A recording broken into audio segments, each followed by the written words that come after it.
അമ്മമാരായതിനു ശേഷം തന്നെ നമ്മുടെ മനസ്സിനും ശരീരത്തിനും ഉണ്ടാകുന്ന മാറ്റങ്ങൾ വളരെ വിചിത്രമാണ്. അതേപോലെ തന്നെ നമ്മുടെ നെക്ക് പെയിനും അതിനോടൊപ്പം തന്നെ ഇമോഷണൽ സ്ട്രെസ്സും ഒരുമിച്ചാണ് വരുന്നത്. ഇത് നോർമലാണോ?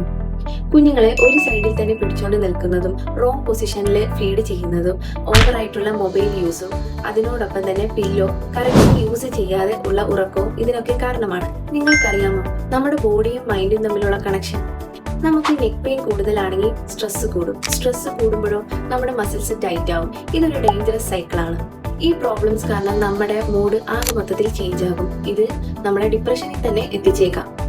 സ്ഥിരമായി ഈ പ്രശ്നങ്ങൾ നിങ്ങൾക്ക് 1-2 ആഴ്ചയിൽ കൂടുതലുണ്ടെങ്കിൽ നിങ്ങൾ ഉറപ്പായും ഒരു നല്ല ഡോക്ടറിനെ കൺസൾട്ട് ചെയ്യിക്കേണ്ടതാണ്.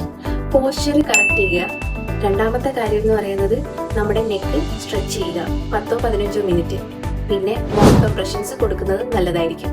അതിനോടൊപ്പം തന്നെ നമുക്ക് വേണ്ടി ഒരു മീ ടൈം കൊടുക്കുന്നത് വളരെയധികം നല്ലതായിരിക്കും.